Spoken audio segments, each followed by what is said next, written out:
Hi hello welcome back my YouTube channel. അപ്പോൾ guys ഇത് ഞാൻ ചെയ്തതാണ് കേട്ടോ, വർക്ക് ചെയ്തതാണ്. സ്റ്റിച്ച് ചെയ്ത ബ്ലൗസിൽ എങ്ങനെ ഹാൻഡ് വർക്ക് ചെയ്യാന്നുള്ളതും കാണിച്ചു തരാം.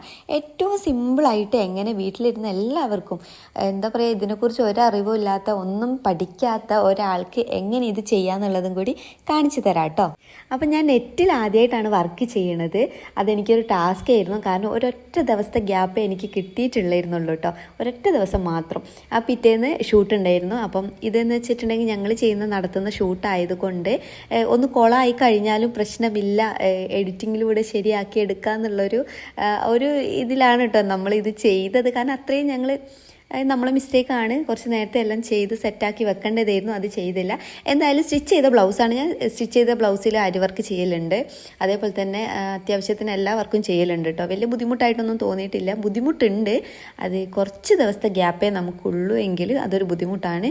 ഒരാഴ്ച രണ്ടാഴ്ചയൊക്കെ ഗ്യാപ്പ് ഉണ്ടെങ്കിൽ പതുക്കെ സിമ്പിളായിട്ട് ചെയ്യാവുന്നതേ ഉള്ളൂ കേട്ടോ. അപ്പോൾ ഇതെനിക്ക് ഒരൊറ്റ ദിവസം ആയതുകൊണ്ട് തന്നെ ഭയങ്കര ബുദ്ധിമുട്ടായിരുന്നു ചെയ്ത് തീർക്കാൻ. അപ്പോൾ ഇത് ചെയ്യാൻ വേണ്ടിയിട്ട് യൂസ് ചെയ്തിരിക്കുന്നത് ചെയിൻ ബീഡ്സ് ആണ് കേട്ടോ. ചെയിൻ ബോൾ എന്നും പറയും, ചെയിൻ ബീഡ്സ് എന്നും പറയും. അപ്പോൾ അതും പിന്നെ ഗോൾഡൻ ബീഡ്സും എടുത്തിട്ടുണ്ട്, പിന്നെ കുറച്ച് സ്റ്റോണും എടുത്തിട്ടുണ്ട് കേട്ടോ. അപ്പം ഗമ്മ് നിങ്ങൾക്ക് ഇഷ്ടമുള്ള എടുക്കാം. ഞാൻ പെട്ടെന്ന് സെറ്റാവുന്ന ഗമ്മാണ് കേട്ടോ യൂസ് ചെയ്തത്. ഞാൻ മുന്നേ കാണിച്ചിട്ടുണ്ട്, ഒന്ന് നോക്കിയാൽ മതി. സ്ലീവിൻ്റെ അറ്റത്ത് വന്നിട്ട് ചെയിൻ ബോൾ വെച്ച് കൊടുത്തതാണ്. ഒരു 3 ലെയറായിട്ടാണ് കൊടുത്തത്. ഫസ്റ്റത്തെ ലെയറിൽ ചെയിൻ ബോൾ വെച്ച്, രണ്ടാമത്തേൽ ബീഡ്സ് വെച്ച്, അത് തുന്നിയിട്ട് എന്ന് പറഞ്ഞാൽ ഒന്ന് കുത്തിയെടുത്തു, എന്നിട്ട് ഫുള്ളായിട്ട് ബീഡ്സ് ഇട്ട് കൊടുത്തു, എന്നിട്ട് ഗമ്മ് ചെയ്തോടത്തിലേക്ക് വെച്ച് കൊടുത്തു. അത്രേ ചെയ്തിട്ടുള്ളൂ. പിന്നെ എൻഡിങ്ങിൽ ഒന്ന് ലോക്ക് ചെയ്ത് കൊടുത്തു, അത്രയാണ് ചെയ്തത്. അങ്ങനെ 3 ലെയർ കൊടുത്തതായിരുന്നു. ഇതിൻ്റെ ഇടയിൽ ഒരു കാര്യം പറയാൻ മറന്നു പോയിട്ടോ. ഈ സ്ലീവിൻ്റെ ഉള്ളിൽ ഒരു വൈറ്റ് കളർ കാണുന്നുണ്ട്. അത് ചാർട്ട് പേപ്പർ പോലുള്ളൊരു പേപ്പറാണ് കേട്ടോ. ഡ്രോയിങ് ബുക്കിലുള്ള പേപ്പറാണ്, വലിയ ബുക്കില്ലേ ഡ്രോയിങ്ങിൻ്റെ, അതിൻ്റെ അകത്തെല്ലാം നല്ല കട്ടിയുള്ള പേപ്പറാണ്. അത് വെച്ച് കൊടുത്താൽ എനിക്കൊന്ന് ഒരു ഷേപ്പ് കിട്ടേണ്ടിയിട്ടാണ് കേട്ടോ. ഞാൻ റൗണ്ടിൽ ചെയ്യുന്നല്ലേ, അപ്പം കറക്റ്റ് ഷേപ്പ് കിട്ടേണ്ടിയിട്ട് വെച്ചതാണ്. ഇങ്ങനെ പേപ്പർ വയ്ക്കുമ്പോൾ ശ്രദ്ധിക്കണം കേട്ടോ, ഉറപ്പാണ് അത് ഗമ്മ് പിടിക്കും എന്നുള്ള കാര്യം. അത് ക്ലോത്തിലേക്ക് പിന്നെ പേപ്പർ ആവാനുള്ള ചാൻസും ഉണ്ട്. ഒരു ഹാൻഡ് വർക്ക് ചെയ്യുന്ന സമയത്ത് എന്തൊക്കെ അബദ്ധങ്ങൾ പറ്റാമെന്നുള്ളതും കൂടിയാണ് ഞാനിവിടെ കാണിച്ചു തരുന്നത്. അപ്പോൾ ഇതുപോലുള്ള അബദ്ധങ്ങൾ നിങ്ങൾക്ക് പറ്റരുത്. അപ്പോൾ ഞാൻ സെറ്റാക്കി എടുത്തിട്ടുണ്ട്, 3 ലെയർ വെച്ചിട്ടുണ്ട്. ഹാൻഡ് വർക്കൊക്കെ ചെയ്യാൻ ആഗ്രഹമുള്ളവർ, വീട്ടിലൊക്കെ വെറുതെ ഇരിക്കുന്നവരൊക്കെ ഉണ്ടെങ്കിൽ ഇതൊക്കെ ഒന്ന് ട്രൈ ചെയ്യാം കേട്ടോ. പക്ഷെ വേറൊരു കാര്യമുണ്ട്, ഇത് ചെയ്ത് കൊടുക്കുമ്പോൾ ഇതുപോലെ തട്ടിക്കൂട്ടിലൊന്നും ചെയ്യരുത്. കറക്റ്റായിട്ട് പെർഫെക്റ്റ് ആയിട്ട് തന്നെ ചെയ്യണം. അതിന് വേണ്ടിയിട്ട് ആരി വർക്ക് പഠിക്കാം, ഹാൻഡ് എംബ്രോയ്ഡറി പഠിക്കാം. അത് യൂട്യൂബിൽ നിന്ന് നോക്കി പഠിക്കുക വേണമെങ്കിൽ. അതല്ലെങ്കിൽ ആരി വർക്ക് പഠിക്കുകയാണെങ്കിൽ കോഴിക്കോട് ഉള്ള കാര്യം ഞാൻ പറഞ്ഞുതരാം. കോഴിക്കോട് ഒരുപാട് സ്ഥലത്ത് ആരി വർക്ക് പഠിപ്പിക്കുന്നുണ്ട് കേട്ടോ. ചുരുങ്ങിയ ദിവസം കൊണ്ടൊക്കെ പഠിപ്പിക്കുന്നുണ്ടാവും, ഒന്ന് അന്വേഷിച്ചാൽ കിട്ടാവുന്നതേ ഉള്ളൂ. അവനവൻ്റെ ഡ്രസ്സിലൊക്കെ ചെയ്യാനാണെങ്കിൽ, അല്ലെങ്കിൽ വീട്ടിലുള്ള ആർക്കെങ്കിലുമൊക്കെ ചെയ്ത് കൊടുക്കാനാണെങ്കിൽ ഇതുപോലുള്ള തട്ടിക്കൂട്ടൽ പരിപാടികൾ ചെയ്യാം. ഇത് എന്താ പറയുക, കാണുമ്പോൾ ഒരു പ്രശ്നം ഉണ്ടാവില്ല കേട്ടോ, നല്ല അടിപൊളിയായിരിക്കും കാണാൻ. പക്ഷേ വാഷ് ചെയ്യുമ്പോഴൊക്കെ ഉള്ള ബുദ്ധിമുട്ടൊക്കെ ഉണ്ടാവും. അതുകൊണ്ടാണ് പറയണത്. അരി വർക്കൊക്കെ ആകുമ്പോൾ സെറ്റാണ് ഗൈസ്, അടിപൊളിയായിരിക്കും ചെയ്തിട്ടുണ്ടെങ്കിൽ. അതുകൊണ്ട് അത് കുറച്ച് ബുദ്ധിമുട്ടാണ് ചെയ്യാൻ, അതുകൊണ്ടാണ് അത്രയും പൈസയും വരുന്നത് കേട്ടോ. വേറൊരു കാര്യം കൂടി പറഞ്ഞുതരാം കേട്ടോ. ബ്രൈഡൽ ബ്ലൗസൊക്കെ ചെയ്യാൻ ബുദ്ധിമുട്ടുണ്ട്, വീട്ടിൽ ബുദ്ധിമുട്ടാണ്. കല്യാണം തന്നെ എങ്ങനെയൊക്കെയോ ആണ് നടത്തുന്നത്. പക്ഷേ ഇങ്ങനെ ഒരുങ്ങി നിൽക്കാൻ, അതായത് ബ്ലൗസിൽ വർക്കൊക്കെ ചെയ്യണമെന്ന് ഭയങ്കര ആഗ്രഹമുണ്ട് എന്നുള്ളവരൊക്കെ ആരെങ്കിലും ഉണ്ടെങ്കിൽ, അത്രയും ബുദ്ധിമുട്ടാണ് ചെയ്യാൻ, ഒരു രക്ഷയില്ല എന്നുള്ളവരൊക്കെ ഉണ്ടെങ്കിൽ എൻ്റെ ഇൻസ്റ്റാഗ്രാം പേജിലോ അല്ലെങ്കിൽ എൻ്റെ ഒഫീഷ്യൽ പേജ് ഉണ്ട് ജാൻ എന്ന് പറഞ്ഞിട്ട്, അതിലോ അതും അല്ലെങ്കിൽ എൻ്റെ യൂട്യൂബിൽ തന്നെ ഒരു വീഡിയോസിൻ്റെ താഴെയോ പറഞ്ഞാൽ മതി, ഞാൻ സെറ്റാക്കി തരുന്നതായിരിക്കും. അതിനെക്കൊണ്ട് നമുക്ക് വലിയ എന്താ പറയുക, കാര്യമൊന്നും ഇല്ലെങ്കിലും ഒരു മനസ്സിനൊരു സന്തോഷം ഉണ്ടാവും. ഞായറാഴ്ചയായിരുന്നു ഷൂട്ട്. അതിൻ്റെ ആ ആഴ്ച തിങ്കളാഴ്ച ചൊവ്വാഴ്ചയോ മറ്റോ ആണ് ഞാൻ പോയിട്ട് തുണി വാങ്ങിയത്. അതിന് ശേഷം ഞാൻ സ്റ്റിച്ച് ചെയ്യാൻ കൊടുത്തു. സ്റ്റിച്ച് ചെയ്ത് കിട്ടിയത് വെള്ളിയാഴ്ച വൈകിട്ടല്ല രാത്രിയാണ്. അപ്പോൾ വെള്ളിയാഴ്ച ഇത് ചെയ്യാൻ പറ്റിയില്ല, കാരണം കുറച്ച് ആളുകളും വീട്ടിൽ കുറച്ച് ആൾക്കാരൊക്കെ വന്നിട്ടൊക്കെ ഉണ്ടായിരുന്നു. അപ്പോൾ എനിക്ക് അന്ന് പറ്റിയില്ല. അപ്പോൾ ശനിയാഴ്ച രാവിലെയാണ് ഞാനിത് ചെയ്യുന്നത്. വൈകുന്നേരം ആകുമ്പോഴേക്കും ഒരു സ്ലീവ് ഞാൻ തീർത്ത് വെച്ചിട്ടോ. പിന്നെ ബാക്കിയുള്ള ചെയ്യാൻ കുറച്ച് ബുദ്ധിമുട്ടി. കാരണം ഒന്നാമത്തെ പ്രശ്നം എന്താണെന്ന് വെച്ചാൽ, ഞാൻ ഈ വീഡിയോ എടുത്തുകൊണ്ട് വർക്ക് ചെയ്യുന്നത് എനിക്ക് ശീലമില്ല. ഞാൻ ഒരു സൈഡിൽ ചിലപ്പം ചെയറിൻ്റെ മുകളിൽ ഇരുന്ന് ചെയ്യും, കുറച്ച് ഞാൻ കട്ടിൻ്റെ മുകളിൽ ഇരുന്ന് ചെയ്യും, കുറച്ച് ഞാൻ കൊലയിലോ മറ്റോ ഇരുന്ന് ചെയ്യും. അങ്ങനെ എന്താ പറയുക, ബോറടിക്കാത്ത രീതിയിൽ അവിടെ ഇവിടെയൊക്കെ ഇരുന്ന് ഇങ്ങനെ എൻ്റെ ഒരു സൗകര്യത്തിനനുസരിച്ചാണ് ചെയ്യലുണ്ടായിരുന്നത്. അപ്പോൾ വീഡിയോ എടുക്കുന്ന ഒരു സീന് വന്നപ്പോൾ എന്താ പറയുക, ഒരു സ്ഥലത്ത് തന്നെ ഇരിക്കേണ്ടി വന്ന്, ഒരേ പൊസിഷനിൽ തന്നെ ഇരുന്നിട്ട് ചെയ്യേണ്ടി വന്ന്, അതൊക്കെ ഭയങ്കര ബുദ്ധിമുട്ടായിരുന്നു. അത് നമ്മൾ ചെയ്യുന്ന വർക്കിനെ കുറച്ച് ബുദ്ധിമുട്ടിച്ചിട്ടുണ്ട്. പിന്നെ ചെയ്യാൻ കുറച്ച് സമയം എടുത്തിട്ടുണ്ട്. പിന്നെ വീഡിയോ എടുക്കണം, അതിൻ്റെ ഇടയിൽ ഫോണിൽ കോളറ്റം വന്നാൽ അത് അറ്റൻഡ് ചെയ്യണം, അതിൻ്റെ ഇടയിൽ മോളെ നോക്കണം, അങ്ങനെ ഒരുപാട് റിസ്ക് ആയിരുന്നു. പക്ഷേ വീഡിയോ എടുക്കണം എന്നുള്ളത് എൻ്റെ ഒരു ആഗ്രഹമായിരുന്നു. ഒന്ന് ചെയ്യുന്ന വീഡിയോ അപ്ലോഡ് ചെയ്യണമെന്ന് ആഗ്രഹം ഉണ്ടായിരുന്നു. അങ്ങനെയാണ് ചെയ്തത് കേട്ടോ. അപ്പോൾ ഇതേ നമ്മൾ അടുത്ത സെക്ഷനിലേക്ക് എത്തിയിട്ടുണ്ട്.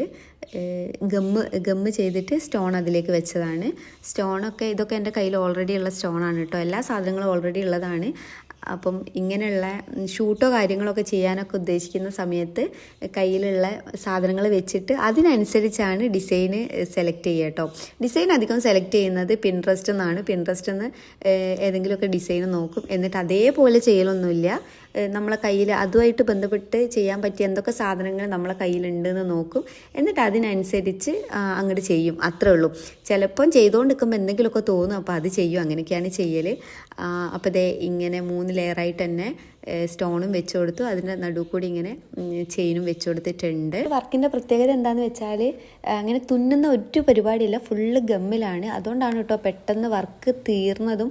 പിന്നെ കുറച്ച് സമയം എടുത്തത് എന്താണെന്ന് വെച്ചാൽ ഇതൊക്കെ വെച്ചിട്ടുണ്ടെങ്കിലും ഗമ്മ് ചെയ്താണെങ്കിൽ എല്ലാം തുന്നിയെടുക്കണം കേട്ടോ. എല്ലാത്തിൻ്റെ ഉള്ളിൽ കൂടെ തുന്നി കൊണ്ടുവരണം. അപ്പം ഗോൾഡൻ കളർ തന്നെ നൂല് വാങ്ങുക, എന്നിട്ട് തുന്നി കൊടുക്കുക. ഞാൻ തുന്നണമൊന്നും കാണിച്ചിട്ടില്ല, അതിനുള്ള സമയം എനിക്കില്ലായിരുന്നു. ഇനി ആർക്കെങ്കിലും അതും കൂടെ കാണിക്കണം, അല്ലെങ്കിൽ ഇത് ഞാൻ ഫുള്ള് ചെയ്ത് കാണിച്ചിട്ടില്ല, അപ്പോൾ അതും കൂടി കാണണമെന്നുണ്ടെങ്കിൽ ഒന്ന് കമൻറ്റ് ചെയ്യണം കേട്ടോ. ഞാനത് കാണിച്ചു തരുന്നതായിരിക്കും. അപ്പോൾ ഇതേ ഈ 2 സൈഡിലും മുകളിലും താഴെയായിട്ടാണ് വെച്ചത്. അപ്പോൾ മുകളിലും താഴെ വെച്ച അതേ പാറ്റേൺ തന്നെ ചെയ്യാമെന്ന് വിചാരിച്ചതായിരുന്നു. പക്ഷെ അത് നടന്നില്ല, കാരണം അതിനുള്ള സ്റ്റോൺ ഇല്ലായിരുന്നു എൻ്റെ കയ്യിൽ. കുറച്ചായിരുന്നു സ്റ്റോണിൽ. അപ്പോൾ ഉള്ള സ്റ്റോൺ വെച്ചിട്ട് അഡ്ജസ്റ്റ് ചെയ്തതാണ് കേട്ടോ. അപ്പോൾ ഇത് ഈ ഒരു വർക്ക് ഫിനിഷ് ആയിട്ടുണ്ട്. അപ്പോൾ ഇതൊന്ന് ഗമ്മ് ഒക്കെ ഒന്ന് സെറ്റ് ആവാൻ വേണ്ടിയിട്ട് അധികം സമയമൊന്നും എടുക്കില്ല, എന്നാലും കുറച്ച് നേരം ഒന്ന് വെയിറ്റ് ചെയ്യാമെന്ന് വിചാരിച്ചു. കാരണം ഈ ലാസ്റ്റ് വെച്ച ഈ സ്റ്റോണില്ലേ ഗോൾഡൻ കളറ്, അത് കുറച്ച് വെയിറ്റ് ഉള്ളതാണ്. അപ്പോൾ ഒന്ന് തുണിയിലല്ലല്ലോ നമ്മൾ വെച്ചത്, നെറ്റിലായതുകൊണ്ട് എന്താണ് അവസ്ഥ എന്നറിയാത്തത് കൊണ്ടും ഞാൻ കുറച്ച് സമയം അതൊന്ന് ഉണങ്ങാൻ വേണ്ടിയിട്ട് നല്ല ഫാന് നല്ല സ്പീഡിലിട്ടിട്ട് അങ്ങോട്ട് വെച്ച് കൊടുത്തിട്ടുണ്ട്. അപ്പോൾ നിങ്ങൾ ശ്രദ്ധിച്ചിട്ടുണ്ടോ എന്ന് അറിയില്ല, നിങ്ങൾ ഈ വൈറ്റ് കളറിൽ കാണുന്നുണ്ടോ താഴെയായിട്ട് ഗമ്മ് ചെയ്ത ആ ഭാഗത്ത്? അത് എന്താ പറയുക, പേപ്പർ ഒട്ടിപ്പിടിച്ചതാണ് കേട്ടോ. ഞാൻ പറഞ്ഞിട്ടില്ലായിരുന്നു ഒന്ന് ശ്രദ്ധിക്കണമെന്ന്. അപ്പം ഞാൻ ശ്രദ്ധിക്കാത്തതിൻ്റെ പവറാണ് ആ കാണുന്നത്. പക്ഷെ അത് പൊളിച്ചെടുത്തപ്പം മൊത്തം പോയിട്ടുണ്ട്, വലിയ ബുദ്ധിമുട്ടൊന്നും വന്നിട്ടില്ല, അങ്ങനെ കാണുന്നില്ലായിരുന്നു. കണ്ടത് എന്താണെന്ന് വെച്ചിട്ടുണ്ടെങ്കിൽ ഗമ്മാണ് ഗൈസ്. ഗമ്മ് കുറച്ച് പണി തന്നിട്ടുണ്ട്. ഗമ്മൊന്ന് ജസ്റ്റ് ഒന്ന് സ്പ്രെഡ് ആയിട്ടുണ്ടായിരുന്നു, അപ്പം അത് നന്നായിട്ട് അറിയുന്നുണ്ടായിരുന്നു. അതൊരു ബുദ്ധിമുട്ട് തന്നെയായിരുന്നു കേട്ടോ. ഈ ഒരു ഗമ്മ അതിനെക്കൊണ്ട് ചെറിയൊരു പ്രശ്നമുള്ളതാണ്. 3 ഇഞ്ച് ഗ്യാപ്പിലാണ് കേട്ടോ ഈ ഒരു വർക്ക് ചെയ്തത്. താഴോട്ട് മുകളിലോട്ട് എല്ലാ ഭാഗത്തും 3 ഇഞ്ചാണ് എടുത്തത്. അപ്പോൾ 3 ഇഞ്ച് ഗ്യാപ്പിൽ ഫുള്ളായിട്ട് ചെയിൻ വെച്ച് കൊടുത്തിട്ടുണ്ട്. ഈ ചെയിനാണ് കേട്ടോ ഞാൻ പറഞ്ഞത്. ഈ ചെയിൻ മസ്റ്റായിട്ട് നിങ്ങൾ എന്തിന് യൂസ് ചെയ്യുകയാണെങ്കിലും തുന്നിക്കൊടുക്കണം. അതായത് അടുപ്പിച്ചടുപ്പിച്ച് എല്ലാ മുത്തിൻ്റെ ഉള്ളിൽ കൂടെ ഇട്ടിട്ട് തുന്നണമെന്നില്ല. കുറച്ച് ഗ്യാപ്പിട്ട് ഒന്ന് ജസ്റ്റ് ഒന്ന് തുന്നിക്കൊടുക്കണം. അത് സിമ്പിളാണ് ചെയ്യാൻ, വലിയ ബുദ്ധിമുട്ടൊന്നുമില്ല. അനിയത്തീൻ്റെ ബ്രൈഡ് ബ്ലൗസ് ഞാനായിരുന്നു കേട്ടോ ചെയ്തത്. അതിൽ ഇതേപോലെ തന്നെ ചെയിൻ ബീഡ്സ് ആണ് വെച്ചത്. ഒരുവിധം ഒക്കെ ചെയിൻ ബീഡ്സ് കൊണ്ടാണ് കേട്ടോ ചെയ്തത്. അതേപോലെ തന്നെ ഇതേ ഗമ്മ് തന്നെയാണ് യൂസ് ചെയ്തത്. ആ ബ്ലൗസിൻ്റെ ഫോട്ടോസാണ് കേട്ടോ ഇതൊക്കെ. അപ്പോൾ ഇത്രേ ഉള്ളൂ വീഡിയോ ഇഷ്ടമായിട്ടുണ്ടെങ്കിൽ ലൈക്ക് ചെയ്യാനും ഷെയർ ചെയ്യാനും കമൻറ്റ് ചെയ്യാനും സബ്സ്ക്രൈബ് ചെയ്യാനും മറന്നു പോകരുത്. അപ്പോൾ ഇതിൽ കുറച്ച് വർക്ക് ഞാൻ ചെയ്തത് കാണിച്ചിരുന്നില്ല, അത്രയും നൈറ്റിലായിരുന്നു ചെയ്തത്, അതുകൊണ്ടാണ്. അപ്പോൾ ഞാൻ ഈ ഷൂട്ടിൻ്റെ വീഡിയോ അടുത്തത് അപ്ലോഡ് ചെയ്യുന്നതായിരിക്കും, അതും കൂടെ കാണണം. വീഡിയോ ഇഷ്ടമായിട്ടുണ്ടെങ്കിൽ എന്തായാലും സപ്പോർട്ട് ചെയ്യണം കേട്ടോ. അപ്പോൾ ടാറ്റ ബൈ ബൈ.